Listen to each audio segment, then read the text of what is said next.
my brother Paul speak. If John, he's going to try. If John had an important person growing up, it was his baby brother. Paul has remarked that maybe they were twins because they were really separate. And that he holds a lot of very unique memories of when they were children. I miss him, but I'll let him talk. I'm not sure that I can do much better than Mark did initially. Let's say JR.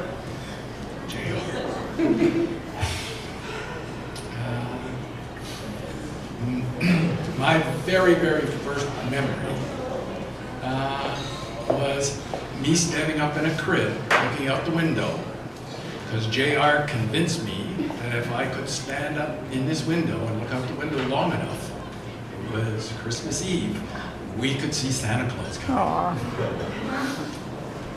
And all I can remember is the next morning because I couldn't handle it. And he teased me about that for a long time, that I couldn't stay up long enough to see Santa Claus. JR and I were like twins.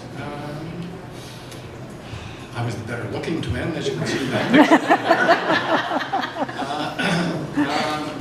And JR, from the time he was little, just had so much passion. If I wanted to describe my brother anyway,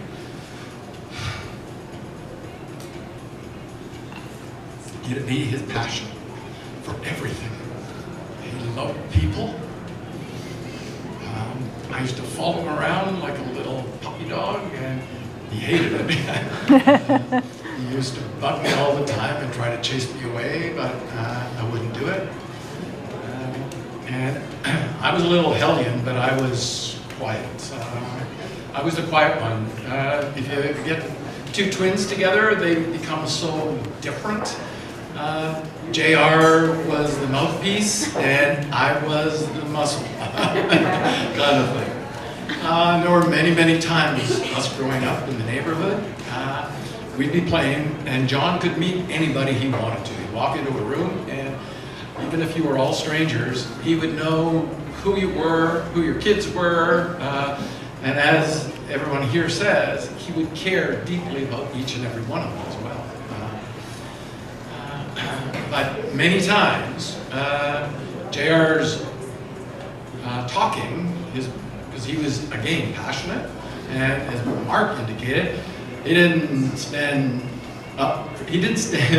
by and watch anything that he thought was wrong happen. He would shoot off his mouth, and then he could run faster than me, so that's why I was the brawn.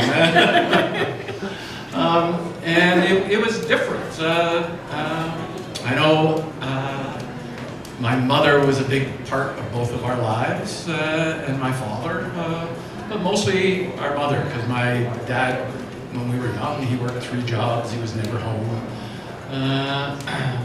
And then he ended up working steady afternoon shifts, so our grandfather, who is in the picture there, he kind of raised us. Lauren Monroe, my mom's dad, he was our major influence. I'm rambling, I'm sorry. And I know JR would like to thank, again, even though everybody said it, thank him very deeply. I'm finding this past year hasn't been the greatest. I want to think of happy memories, and I keep telling myself, you know, like different things. Like I look at a picture, and I said that silly little grin he had when he played a joke on you. He loved to tease.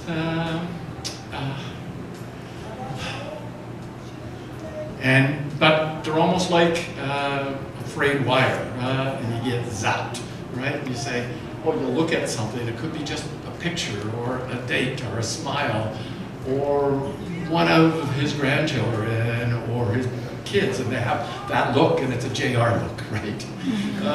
And like I said, sometimes in the since Christmas, I think of it, and I either cry, or I laugh, but it's hard to carry on, but I will always remember all the little things we did when we were kids, because we did everything together. We took figure skating together, even though I wanted to play hockey. My mom thought it was too dangerous, so we both were figure skaters. I wanted to play drums, and my mom thought I was much too noisy for drums, so we ended up playing accordion, which, by the way, both of us hated. We both, took swimming together and got our bronze medallions and became lifeguards together. We went to Cubs and Scouts. And on becoming Queen Scouts, we did our first class journeys together. I mean, we did everything together. We were inseparable until he moved to Edmonton much years later, which also, even though he didn't want to be an American, he didn't want to be an Edmontonian either. he was very vocal about his opinions on how he wanted to come home to Ontario. He tried to convince Lynn a number of times that to move over with Andre and Gail would be the best thing that they could ever do. They got golf memberships. I think they even put a down payment on a place over there or something. But in the end, JR knew it. He always said that. I'm never leaving Edmonton. He says, I know it. And there's only one reason. Absolutely only one reason. His family. Right. I mean, he just could not bear leaving Laura. Momo?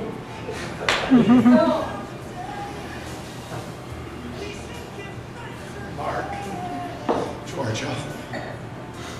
So I'd like, again, I don't want to raise a toast to JR. I don't have a rum and coke in it. And actually, Mark, trust me, that glass is way too small. My wife Cindy and I, and Len and John, since I retired, we've been going away together, visiting all the different places on our bucket list for a couple of months in the year. Hawaii, Texas, California, Florida. Wherever. And we've had the opportunity to meet a lot of Lynn's relatives all over. Gene usually come and visit us from our way. And the Prices normally came to visit us in Texas.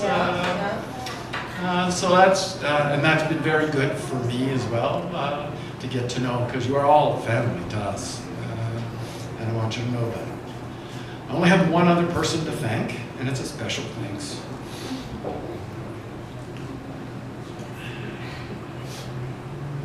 Just like Laura got a chance in November to sit down with her dad, and it's very hard. I was very fortunate to be able to spend a week with my brother, and it was all because of one special granddaughter. Momo. Thank you, Molly. I would not have been able to do that if you hadn't gone away with your grandma. And I thank you. I got the opportunity to come and spend a whole week, just the two of us. And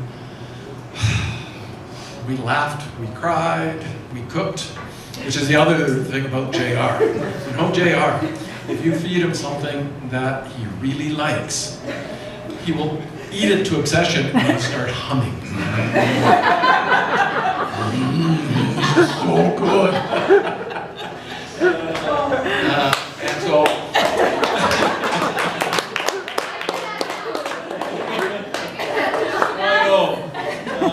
and so anyway, I don't want to take up any more of your precious time, but thank you so much for coming out. It means so much to me personally, as well as everyone else in the family I know. So thank you.